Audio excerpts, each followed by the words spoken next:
Next up, coming to the stage, we have Doug Dolfman. Doug. Let's keep it going for Eric, everyone. How y'all doing today? Good. So, I am a criminal defense attorney here in Philadelphia.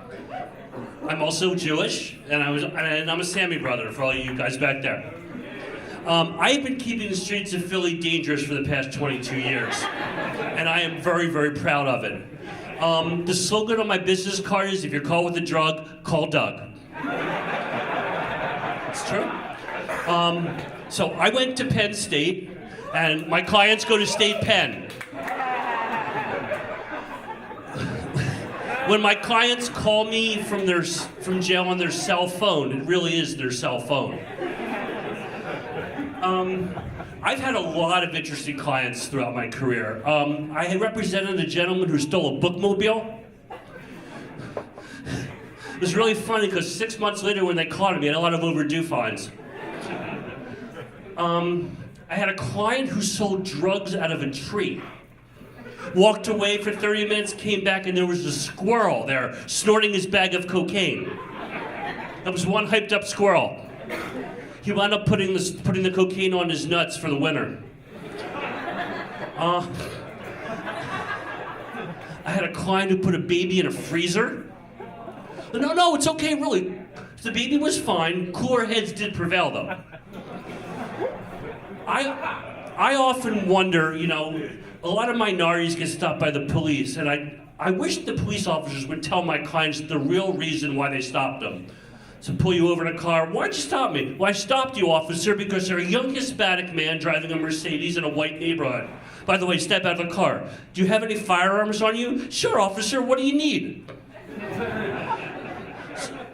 So, I work with my 80-year-old father, who's an attorney, and my 77-year-old mom, who pretends to be a receptionist. I mean, she does nothing in this office. She is horrible. I mean, she's lucky if the phone rings, she hears it. And when she takes a message, she's pretty good about getting the area code right, but the next 7 numbers are a major problem.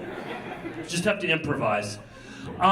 So my father, he still uses an electric typewriter, true story, and whiteout. He gives his email address out as Murray, it's his name, Murray1Law, care of AOL.com. I don't think AOL really cares. He has trouble remembering things when he goes to court, and his favorite part of the day is the 90 minutes he takes with my mom for lunch. He probably should practice law in a food court.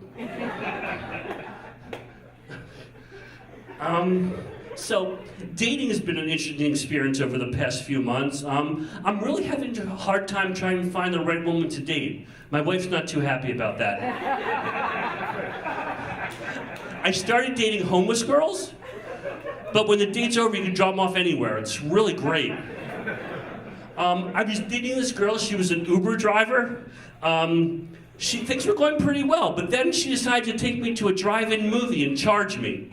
The drive-in movie cost me $700, plus a tip.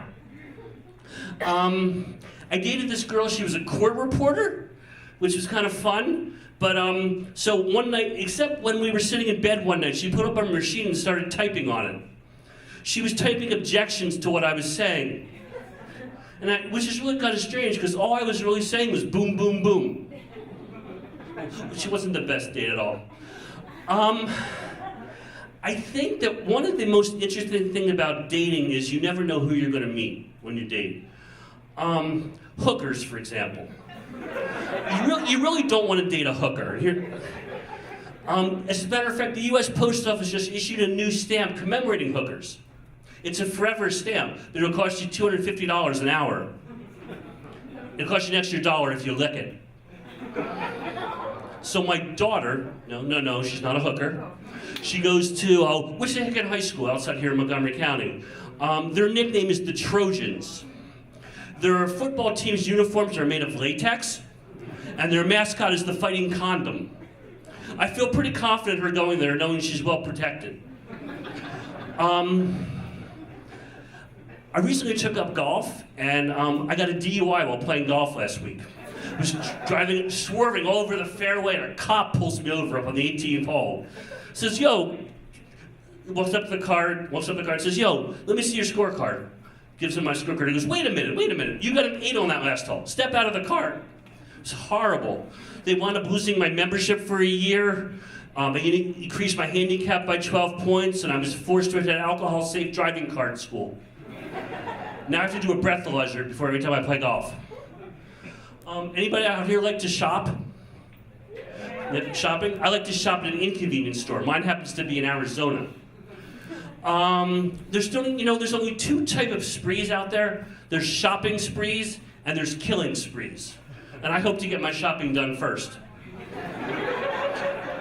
I bought a lottery ticket last week and I won $1,000 a week for life. And I thought, this is really, really great. Except my doctor told me I only had 2 weeks left to live.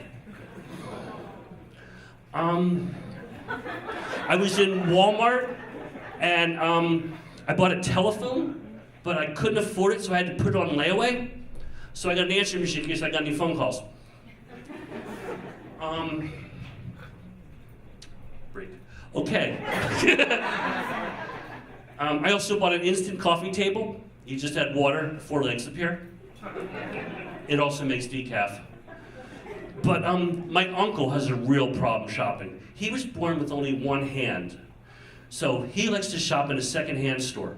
In fact, he inhales secondhand smoke there. It's kind of like the squirrel.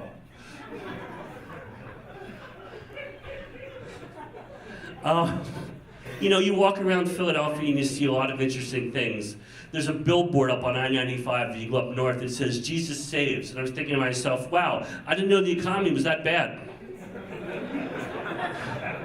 There's also a caution, you're driving through a caution area and there's a sign that says uneven pavement. And I thought to myself, you know what, isn't that really just odd?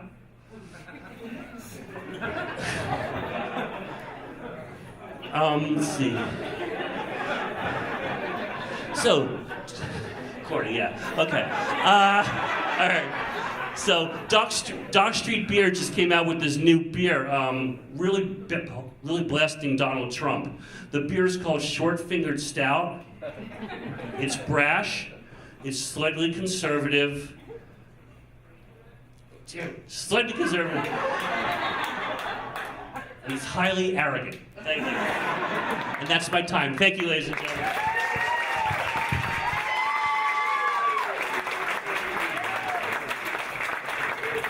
Give it up for Doug Dolfman.